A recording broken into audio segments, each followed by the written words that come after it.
કે એક કવિ એમ કહેવાય કે બજારમાં હાલ્યા જાય અને ગામનું પાદર આવતા એ પાળિયાના ખોડાયેલા જોયા એટલે કવિના મનમાં એમ સવાલ ઉભા થયા કે આ પાળિયા અહીંયા કેમ ખોડાણા છે। એટલે કવિએ પાળિયાના મોઢે વાચા આપી। પાળિયો બોલે નહીં પણ કવિએ વાચા આપી।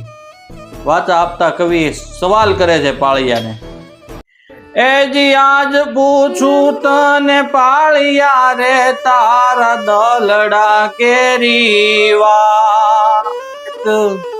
એ જી આજ પૂછું તને પાળિયા રે તારા રુદિયા કેરી વાત રે, તારા રુદિયા કેરી વાત।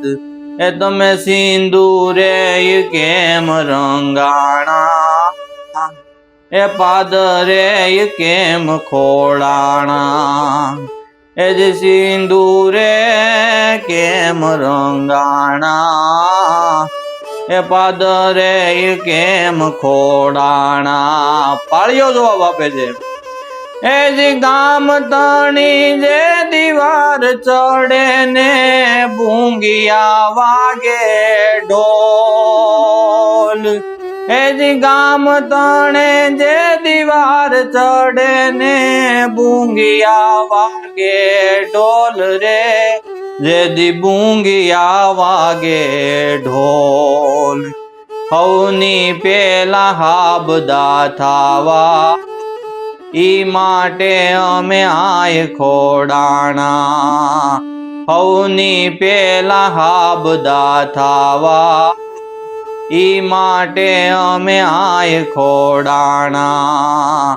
પછી હું કહે છે કવિને પાળ્યો કે બહુ જાજુ મને પૂછ મારે કવિ કરવા દે વિશ્રામ, એ જી બહુ જાજુ મને પૂછ મારે કવિ કરવા દે વિશ્રામ રે, તને કરવા દે વિશ્રામ।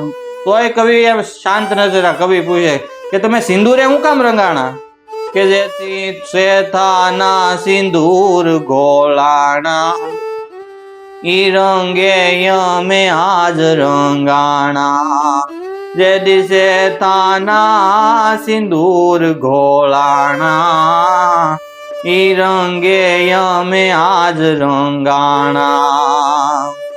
એ જી બહુ જાજુ મને પૂછ મારે કવિ કરવા દે વિશ્રામ, એ જી બહુ જાજુ મને પૂછ મારે કવિ કરવા દે વિશ્રામ રે, મને કરવા દે વિશ્રામ।